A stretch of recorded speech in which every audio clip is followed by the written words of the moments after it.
All right, everybody. Welcome to the Elliott Confidential podcast. I'm Aren, here with Aiden and Christopher Elliott. It's good to be here with you. We missed a week, and I wanted to explain why we missed last week. We had a really great episode that we recorded, and then one member of our family, I'm not going to say who, but he's not with us here today, decided that he was not going to send us, forgot to send us his audio, and so we didn't have a podcast. So sorry about that, but we're back. Yes, we're back. And since we had people vote on where we were going to go or where we should go, we should tell everyone where we are. Aiden, where are we? We're in Paris, France. That wasn't even on the list, though. What? It wasn't on the list of places that we were thinking of going to. Yeah, but we came anyway. So how did we end up here? They had a place that we could stay in, so we decided to stay in it. And reasonable airfare, and we've always wanted to go to Paris. Yeah, Paris. Everyone I know from across the pond is quite jealous. They're like, "Oh, you're in Paris for a month," and I'm like, "Yeah," but I also can't understand anybody, and they're all saying, "Oh, bibi baguette, putain de merde," or something like that.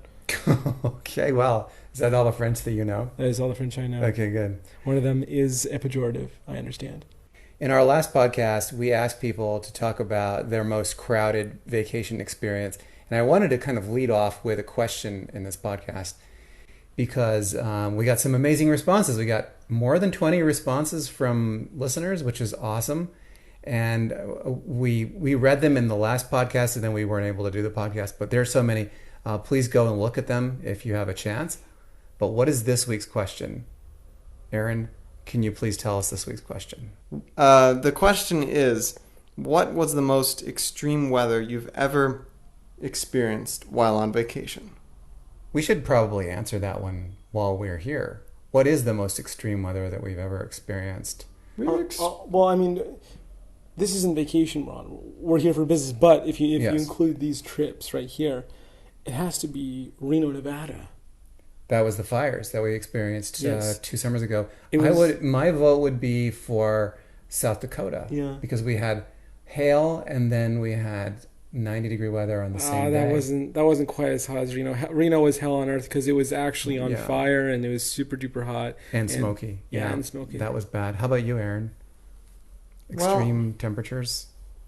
Well, I can't say actually. I know that we've been through a lot of very difficult weather.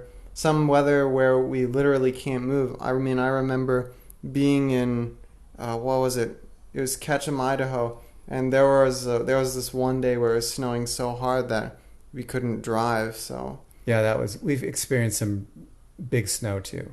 And that actually happened in March. The worst snowstorms happen in spring there. Crazy. Yeah. Okay. So we should talk a little bit though about Paris, and because a lot of people that I know have either gone to Paris or are still going to Paris. It's really hot and crowded here right now. I mean, it's going to be more than 100 degrees on Saturday. Heck yeah. Very, very. And Parisians don't really do air conditioning. No. Yeah, no. We don't have any air conditioning here in this apartment. Only heating. That doesn't do you much good in this weather. No, it doesn't. So where do people go to stay cold? The shower.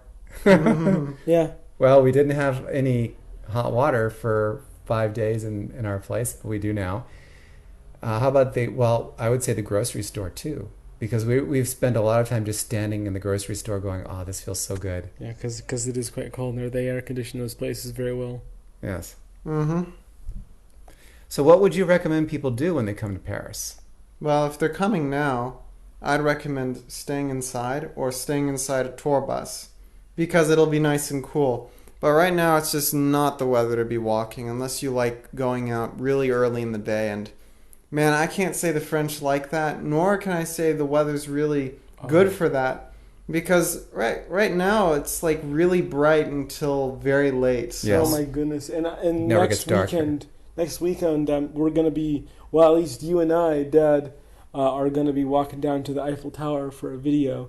I don't know, you're probably not going to join us here because it's so hot, but Dad and I are going to be walking down to the Eiffel Tower. No, I think that we'll all go because week. there is a bakery that Aren has wanted to check out. Actually, I've wanted it. It's called Archibald, It does like this French-German fusion bread. The Eiffel Tower is right next to the chocolate factory down there, right? You want to go and check It's that on out? the way, yeah. Yeah. So we've been to Paris before, and we did a chocolate tour the last time we were here, Yes. which was really And I great. remember from that time there was also this place that did every flavor of eclair you could possibly imagine. We tried to find that place too. We haven't been able to find it yet. We need to go there.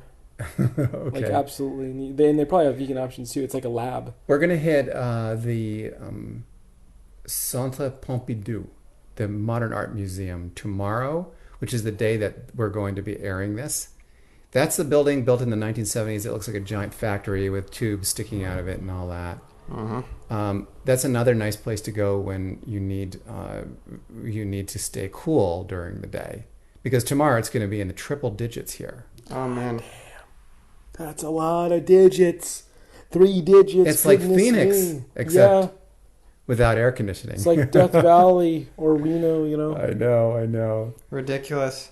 I would probably recommend that if you come to Paris, you do all your walking in the morning and the evening, and then during the day you stay indoors. Yeah, I mean, I just walked down to the Franprix, which is the grocery store in the neighborhoods here. It's literally right across the street. I came back soaked in sweat. Oh, that's nice. Good visual right there. That's beautiful visual. I mean, Yeah. I have a very well sculpted body. Anyway, it is it is that hot here. No, I would say really don't go in the afternoon. The afternoon's the hottest. Yeah. It's always the hottest. Unless your version of the afternoon happens between 10 p.m. and 2 a.m. Which is the case for Aiden, because Aiden likes to stay up until... Oh, he has to. Oh, they're coming for us. Oh, they're coming for... Yeah, I have to stay up that late. Sure you do. Yeah, Sure I you think do. we Of course- chose- Of course you do. lectures. Yeah. We chose a good location. I mean, the police can't get us from here. Yeah. What we missed last week was we had a nice podcast lined up with Dustin, the artist, whose art is... He's taking a little break from his art. He's in Austria right now. And we were going to talk a little bit about what Dustin's favorite pieces were for the newsletter. But we had a really nice time in Athens, and I didn't want to let the opportunity pass to talk about our impressions of Athens and what we liked about it. And Athens seemed to be much hotter than Paris. So it's not all about temperature. It's about other things. It's about food. It's about friends. It's about, just the reasons we travel. It's culture. It's things like that. Greece was good. History. Greece was good. Really good. You like Greece, right? Yes, I loved Greece. I was known by every shop owner within a 2-block radius of me because I would go there all the time. Like, there were like 3 different grocery stores that I would go to almost every single day to get one thing, because each of them had like different specialty items, and I always would have to get one thing. And then there's 2 pizza places, both of which the owners know me. And You were a good yeah. customer. I'm a good customer. I'm very loyal, Yeah. and they had very good food. We had a walk in Athens. We would go down to around the Acropolis, and we had a couple of favorite places that we would go and to get. They had good gelato. They know me at Venetti, and they also know me at La Grèche. Yeah. Well, now you 'Cause can, I now would you go can to come back. I would go to Yeah. La Grèche on my own once or twice. They knew me there. For me, the takeaway on Athens was that if you take the time to explore the city, to live like a local, it can be very rewarding. Yeah. Yeah. The tourist attractions are nice. We went to all those. But if you are able to spend a little bit of time there and talk to the locals, I think it's a much more rewarding experience. Yeah, definitely. Yeah. I mean, I would say this to anyone is, if you want your life to be like a vacation, you have to figure out how to do that. Because when you're on vacation, it's usually you go from work to one insanely ambitious schedule. I mean, this is for some tours, of course, where you wake up dark 100 and the whole day's planned for you. And I don't know, that might not be the best way to be a tourist. I mean, sometimes what you want is you just want to live normally and then go out and be in a new place. And I think that's totally acceptable. You're listening to the Elliott Confidential podcast. I'm Christopher Elliott with Aren and Aiden Elliott. And we have some big news this week. Aren, you've been admitted to graduate school. Yay, yeah. Congratulations. Congratulations. Thank you. Yeah. So tell us where you're going and what you're studying. So I applied to the University of Massachusetts, UMass, at Boston, but it's an online program at UMass Boston, so it's UMass Boston Online. And I'm going to get a Master's of Arts in Applied Linguistics. And what exactly is applied linguistics? So it's basically teaching languages. That's the easiest way of describing it, but it also covers a wide variety of other linguistic topics. So I'm very interested in it, and I can't wait to start my studies this fall. And you have an undergraduate degree in applied computing, so you're going to be merging those two areas of knowledge in your head. Yeah, exactly. I mean, I thought it would be a really slim. I didn't think I would get in because of my history of doing computer science. But I've always been interested in humanities. I just had to choose. So I think that this is going to be really interesting. I've always been interested in language, and I think I'm going to learn a lot. Already I have some ambitions for how I'm going to use the degree to help really improve access to language learning and to also selfishly learn a lot about these topics that interest me. No, there's nothing wrong with learning. Now, Aiden, you're halfway through your first semester at the University of Florida, and you're also in graduate school. Can you tell us where you're going and, well, I just did, but what you're studying? Actually, yeah, didn't I get in before we started the podcast? Or was it after? Yeah, I think you might have. So bring us up to speed, please. University of Florida, Master's in Mass Communications with a focus in social media.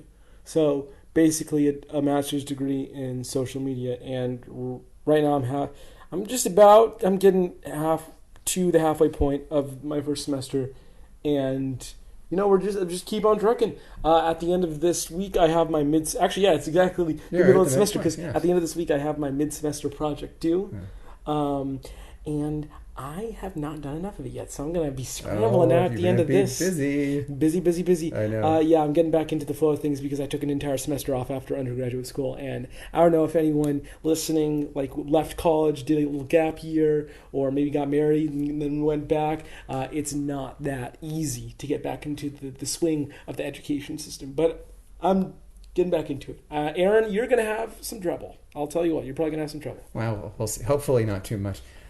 We should say that we're recording this podcast on Friday night, Central European time, which means that we're going to be editing this evening and then posting it tomorrow. So we're kind of tired. We've done a lot in Paris, and let's get back to Paris, because the reason a lot of people come here, it's not for the museums, it's not to take pictures of you with the Eiffel Tower behind you. They come here to eat, and I have to say, we have not had a bad meal here yet. We've had a lot of meals. We've been eating a lot of food, and it's not just the bread. It's everything. It's pastries. It's different types of cuisine.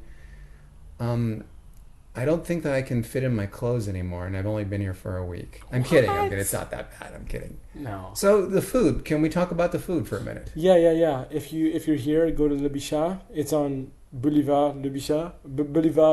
This is your favorite salad place. My favorite salad place. Yeah.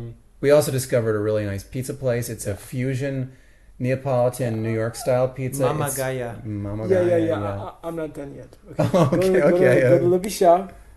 Get their vegan bowl. No cilantro, of course. I don't get it with cilantro. They like to garnish it with cilantro, and they make it up for you literally in 10 seconds. That's how fast it is. It is delicious. And you're going to feel a lot better than eating New York-style pizza, I'll tell you what. Aren, any favorites for food? Land and Monkey. Oh, yeah. Land and Monkey is Burger? No, the burger was good today, though. The burger was good. I forgot the name, but Land and Monkey is incredible. It's a bakery. So we're all vegan here, of course. So it's a vegan bakery, and oh my gosh, pretty incredible. They had these brownies that were really amazing. Yeah. And they had brownies, cookies, and things bread. like that, and they were really, really good brownies and cookies at that. And we're gonna drag Aiden over there. It's amazing. I like every meal that we've had here so far. It's been just incredible, and we're gonna have to do a food special podcast. But first, let's do our question one more time, which is, what is the most extreme weather that you've had on your trip or vacation? So it can be anything. It can be snow, blazing heat, rain. I don't know. I don't care. It's just the most extreme floods. I mean, if and this is, Yellowstone is a really great example of this, where people are just getting flooded out. That's totally extreme. Yellowstone is going to destroy the entire Earth. It did in that movie. What was it? 2010 It is going or something like 2012. That was based off science. It's going to destroy the entire world. When that volcano erupts, that's going to be an extreme weather experience. Well, it happened in the movie, so I believe it's, You got to believe everything that Hollywood feeds you. That's right, of course. We have come to the point of the podcast where we're going to tell a secret. I don't want to tell any secrets. I have too many. But maybe I can talk a little bit about our flight from Athens to Paris. Maybe.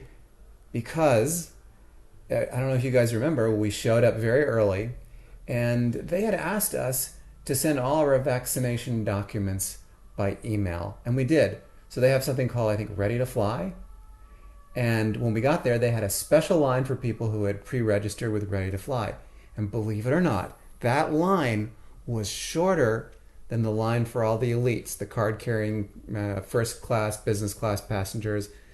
So secret is, if you're flying on Air France, and I think other airlines probably do this too, if they ask you for your vaccination documents, send those in, because you might be able to have access to one of the shortest lines at the airport.